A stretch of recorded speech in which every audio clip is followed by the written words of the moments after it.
अभिमन्यु के मामा लगते थे। तो अभिमन्यु तो चक्रव्यूह में मारे गए थे, लेकिन उत्तरा के जैसे ही वो ब्रह्मास्त्र महाराज प्रवेश किया गर्भ में, तो अंदर से गर्भ जलाने लगा।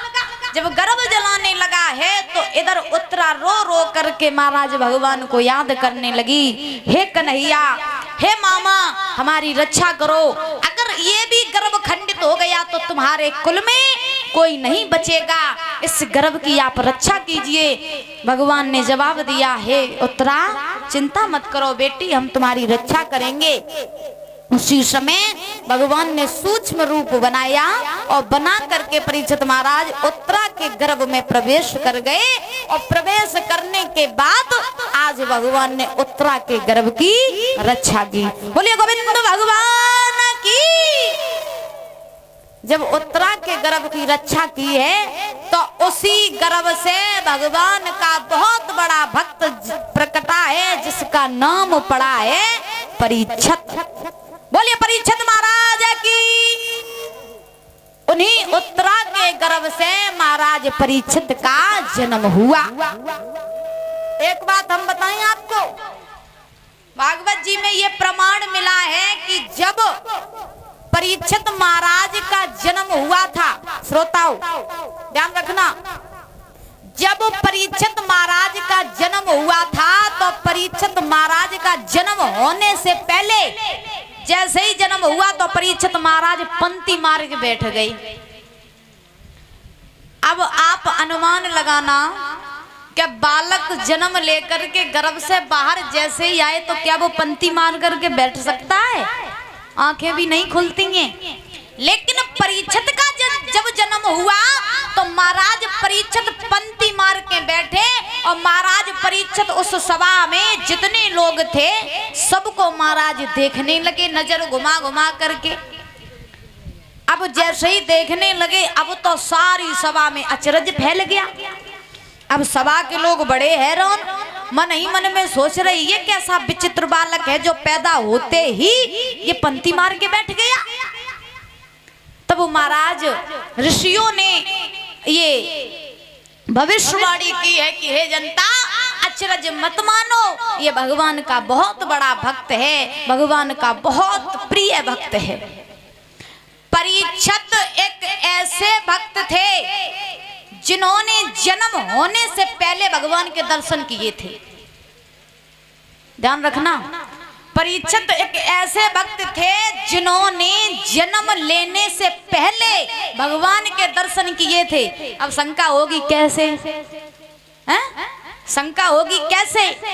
ऐसे क्या जब अश्वत्थामा ने ब्रह्मास्त्र चलाया था तो वही ब्रह्मास्त्र उत्तरा के गर्भ में गया और गर्भ जलाने लगा तो भगवान ने बाल रूप रख करके, सूक्ष्म रूप रख के उत्तरा के गर्भ की रक्षा की। तो वही भगवान की और भक्त की भेंट हो गई। बोले भगवान और भक्त की।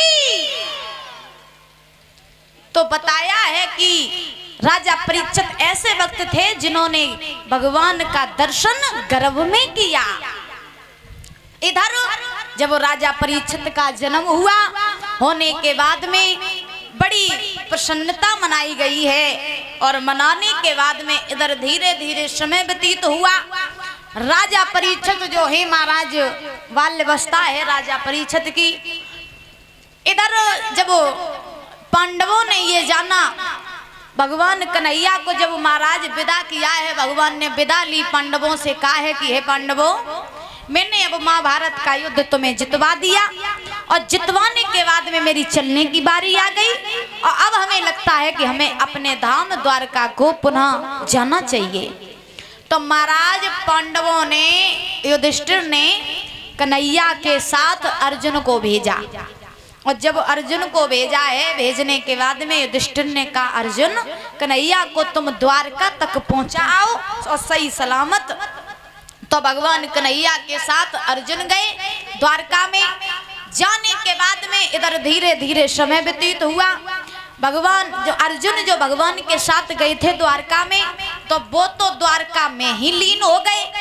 अब इधर पांडवों ने सोचा कि अब हमें भी चलना चाहिए। तो पांडव जितने थे वो भी अपने अपने निज धाम को चले गए उसी समय राजा परीक्षित का महाराज राज्याभिषेक किया। राजा परीक्षित की बाल अवस्था में भागवत जी में प्रमाण मिला है कि राजा परीक्षित का बाल अवस्था में राज्याभिषेक हो गया था। राजा परीक्षित का बचपन में राज्याभिषेक हो गया था। जब भगवान कन्हैया द्वारका गए तो पांडवों ने सोचा कि अब मेरे जीने का कोई भी मतलब नहीं है और मुझे भी जानना चाहिए, क्योंकि जब मेरे पास मेरा ठाकुर ही नहीं रहेगा, कन्हैया ही नहीं रहेगा, तो हम किसके सहारे जिएंगे। और ध्यान रखना, मनुष्य अगर जीना चाहते हो, जिंदगी का नाम है कृष्ण, कृष्ण ही मनुष्य है। अगर जीना चाहते हो तो हमेशा जियो और मरो ठाकुर के लिए, तभी आप इस भवसागर से पार हो पाओगे। और अगर संसार के लिए जियोगे मरोगे तो यहीं पड़े रह जाओगे, ना कुछ ले आना है ना कुछ ले जाना है। ध्यान रखना। आज पांडव भी चले गए अपने अपने धाम को। इधर राजा परीक्षित का राज्याभिषेक हुआ। राजा परीक्षित धीरे धीरे बड़े हुए। बड़े होने के बाद में इधर एक समय राजा परीक्षित जो है महाराज अपने मन में विचार किया कि आज हम शिकार खेलने के लिए जाएंगे, क्योंकि पहले के राजा जो होते थे उन्हें शिकार खेलने का बड़ा शौक रहता था। तो परीक्षित महाराज राजा परीक्षित चले हैं शिकार खेलने के लिए। घोड़ा सजाया और घोड़ा सजा करके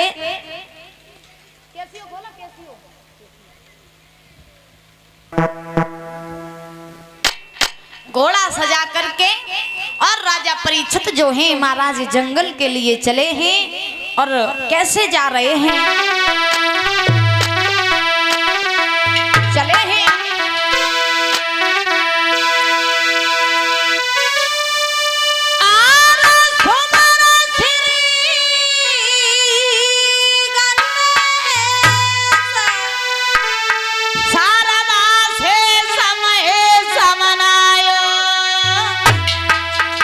माता पिता को सुमिरन कर कीते हाथ उठायो।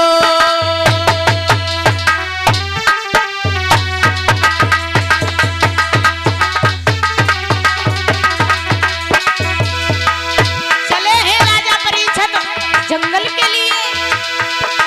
और सुमन श्री गणेश शारदा से समय समनायो महे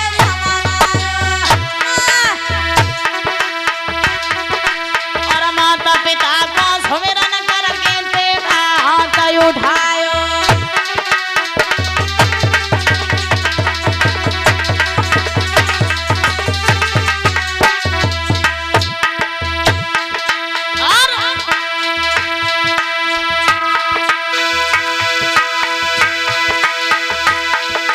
अरे घोड़ा लीना तो चलो सरदार गंदे लगाई। और विकट बनी में जब राजा घुस आयो।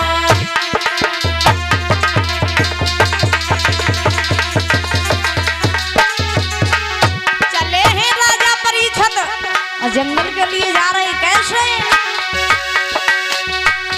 नए पलकी मेरा लगाई और राजा बनी में आयो है।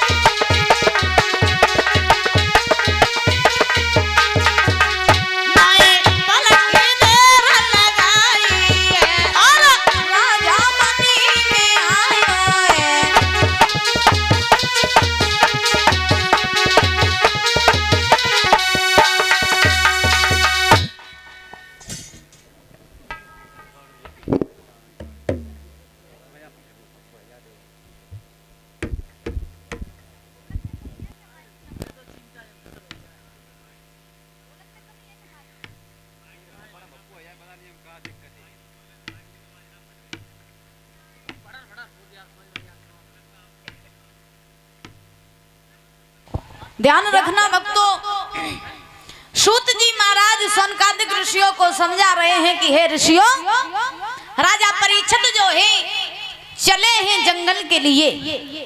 और जैसे ही राजा परीक्षित जंगल के लिए चले हैं, जाने के बाद में इधर धीरे धीरे समय व्यतीत हुआ। जब पहुंचे हैं तो चलते चलते जंगल पहुंचे तो महाराज जंगल में राजा परीक्षित को कोई शिकार तो नहीं मिला।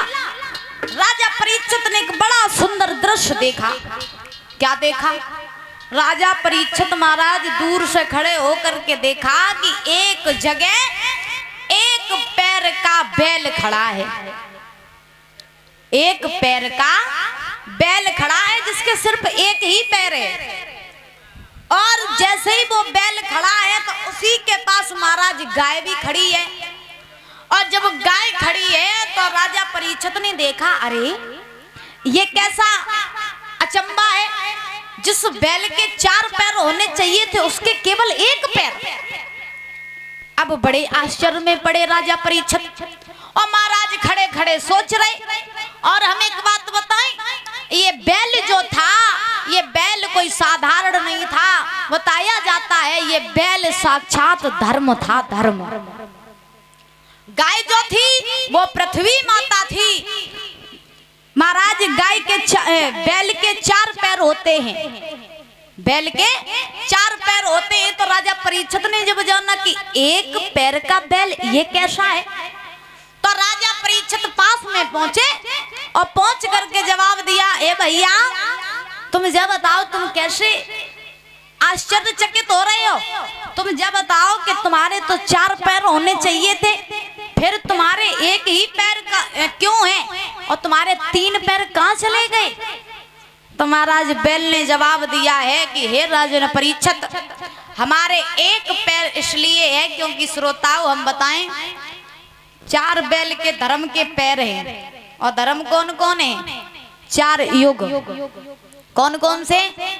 सतयुग, त्रेता, द्वापर और कलयुग। 4 हो गए। और वैसे ही वो धर्म जो है उसके 4 पैर होने चाहिए थे, लेकिन सतयुग था वो भी बीत गया, त्रेता था वो भी बीत गया, द्वापर था वो भी बीत गया। अब आने वाला है कलयुग, तो उस धर्म के सिर्फ 1 पैर बचा। 1 किसका? कलयुग का। बात समझ में आ रही है? पैर बचा बैल का 1। अब 1 पैर क्या है? वो है कलयुग का पैर। क्योंकि कलयुग आएगा तो कलयुग में पाप बढ़ेंगे। मनुष्य ब्राह्मणों की हत्या करेगा, गायों की हत्या करेगा, धर्म को कोई मानने वाला नहीं होगा। गाय जो है वो है पृथ्वी, क्योंकि गाय पृथ्वी भी ये जान रही है, इस बात से डर रही है कि कलयुग आएगा तो पाप बढ़ेंगे और हम इस पाप को सहन नहीं कर पाएंगे। इसीलिए पृथ्वी भी वहीं खड़ी है। तब तक क्या देखा राजा परीक्षित ने कि महाराज दूर से आता हुआ एक विशाल व्यक्ति हाथ में नंगी तलवार लिए हुए है। महाराज काला भुजंग रखा है और उसी गाय और बैल को मार रहा है। ये भी दृश्य देखा। अब राजा परीक्षित बोले तो कुछ नहीं, सिर्फ देख रहे और सुन रहे। अब जैसे ही वो व्यक्ति गाय और बैल के पास आया तो महाराज अत्याचार करने लगा। अब वो व्यक्ति और कोई नहीं, वो कलयुग था। और कलयुग का तो प्रमाण आप सभी जानते हो कि कैसा चल रहा है ना। आजकल लोग दूसरों की माँ बहन को अपना नहीं समझते हैं, गंदी दृष्टि से देखते हैं, बुरी दृष्टि डालते हैं। लोग माता पिता को ठोकरें मारते हैं। जिनके 4-4 पुत्र हैं उनके भी माता पिता देखो वृद्धाश्रम में बैठे, है ना। तो ये क्या है? ये कलयुग के लक्षण हैं। तो महाराज राजा परीक्षित ने देखा वो व्यक्ति आया और बैल और गाय पर अत्याचार करने लगा। अब तो राजा परीक्षित ने जैसे ही देखा सो महाराज आग बबूला हो गए। राजा परीक्षित पास में पहुंचे उस व्यक्ति के और जवाब दिया, तेरी इतनी हिम्मत जो तू मेरे राज्य में हो करके भी इन गाय और बैल पर अत्याचार कर रहा है। अरे वो गाय जिसे हम माता मानते हैं उस पर तू अत्याचार कर रहा है। मैं ऐसा नहीं होने दूंगा। तू कौन है? तू अपना एक बार नाम बता दे। तू क्या जानता है? पांडव चले गए तो पांडव का अंश ही खत्म हो गया।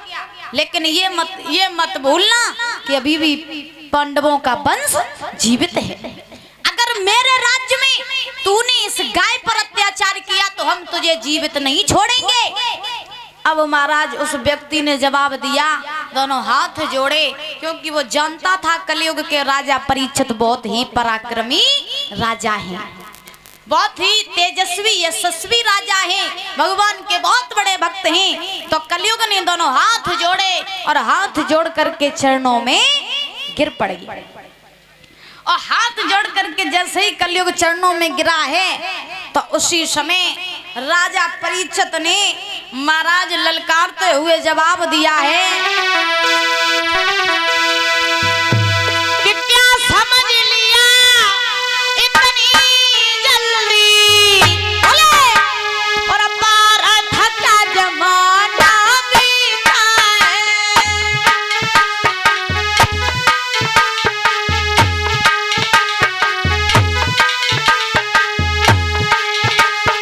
रे मूर्ख भारत यदि रहे नहीं, पर भारत अब सब जीता है।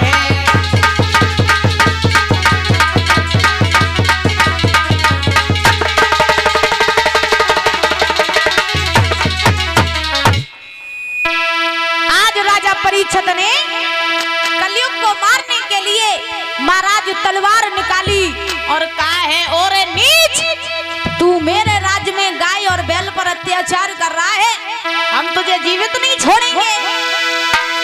बस सावधान हो ए पिशाच, हम तुझे न जीता छोड़ेंगे, हम तुझे न जीता छोड़ेंगे।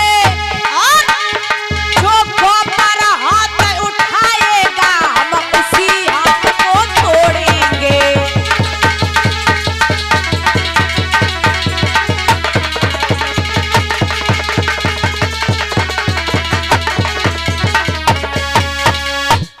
खुले शब्दों में जवाब दिया, तलवार निकाल करके कहा, और नीच, तुझे छोड़ेंगे नहीं। तूने क्या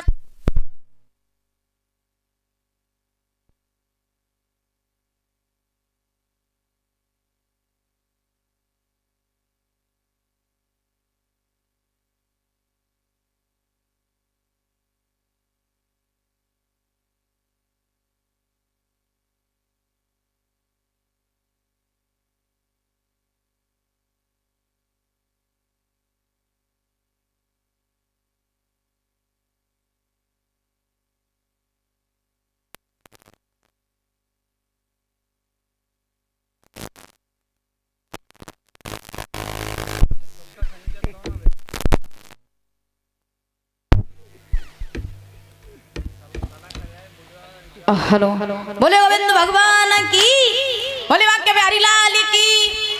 अब महाराज उसी समय जैसे ही तलवार निकाली है, निकाल करके आज कलयुग चरणों में गिर पड़ा राजा परीक्षित के। वो जवाब दिया है कि हे राजन, हमें आप मारो मत, क्योंकि अगर आप हमें मार दोगे तो ये अच्छा नहीं होगा, क्योंकि अभी 3 युग तो बीत ही गए हैं, अब सिर्फ केवल मैं ही अकेला बचा हूँ कलयुग। तो कृपया आप हमें रहने के लिए स्थान बता दीजिए, हम वहां रह लेंगे, अपना निवास कर लेंगे, लेकिन आप हमें मारिए मत। जैसे ही इतने वचन कहे हैं, कहने के बाद में ध्यान रखना, सूत जी महाराज शौनकादिक ऋषियों को समझा रहे हैं कि हे ऋषियों, आज राजा परीक्षित ने कहा है कि हे कलयुग, तुम कह रहे हो कि हम तुम्हें छोड़ दें, और अगर हमने तुम्हें छोड़ दिया तो प्रमाण तो तुमने हमें अभी दिखा दिया, और तुम्हें छोड़ देंगे तो फिर तो तुम पता नहीं क्या क्या करोगे, हैं? अभी हमने देखा कि तुम गाय बैल पर अत्याचार कर रहे हो। अरे वो गाय जिसे हम माता मानते हैं और जिसकी हम पूजा करते हैं, जिस गाय में सभी देवी देवताओं का वास होता है, तुम उसी पर अत्याचार कर रहे हो। बताओ हम तुम्हें कैसे छोड़ें? और श्रोताओं ध्यान रखना, ये मत समझना वो तो राजा परीक्षित कलयुग से बात ही कर रही है, अब तो चल रहा है कलयुग, अब तो कलयुग चल रहा है। और आप लोग भी जानते होंगे कि कलयुग में पाप भी बढ़ रहा है। बढ़ रहा है कि नहीं बढ़ रहा? आजकल लोग में लोग लोभ मोह में फंसे हैं। थोड़े से पैसों की वजह से लोगों की हत्या कर रहे हैं। जिस गाय को हम माता मानते हैं उस वो गाय रोडों पर घूम रही है ना। अगर हम एक भी गाय की अगर पूजा करेंगे, अपने घर पर रखेंगे, तो बताया जाता है कि गाय में सभी देवी देवताओं का वास होता है। आप मंदिर में जाओ ना जाओ, लेकिन अगर आपके घर में गाय है तो आपके घर में सुख शांति है, ध्यान रखना। जिसके घर में गाय होती है उसके घर में हमेशा देवी देवता वास करते हैं, हमेशा सुख शांति बनी रहती है। और महाराज कलयुग में बहुत पाप हो रहे। माता पिता को संतान ये समझती कि ये मेरे माता पिता नहीं है, कोई गैर है, ऐसे व्यवहार करते हैं माता पिता के साथ लोग। एक कवि बड़ी सुंदर कल्पना करता है कि क्या है कलयुग की हालत।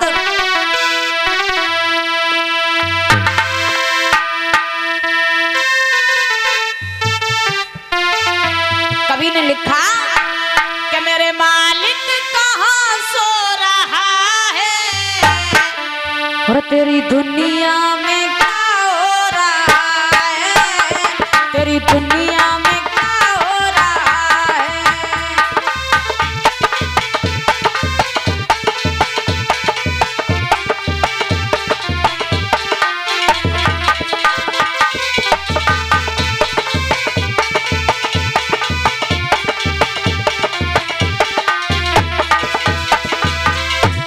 कवि ने कल्पना की है कि हे प्रभु, आपका बनाया हुआ ये संसार, ये कलयुग अब ये देखा नहीं जाता है, क्योंकि इसमें अब दिन प्रतिदिन पाप हो रहे हैं। लोग अब धर्म को मानने वाला यहाँ कोई नहीं है। बताया मेरे मालिक कहाँ सो रहा है, तेरी दुनिया में क्या हो रहा है, तेरी दुनिया में क्या हो रहा है।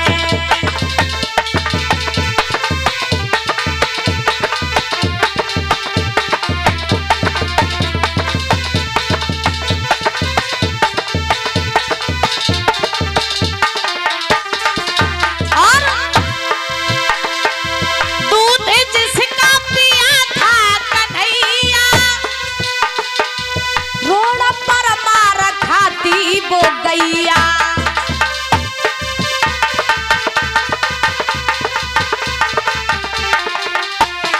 हे प्रभु, दूध जिसका पिया था कन्हैया, रोड पर मार खाती वो गैया। क्या हालत है कलयुग की।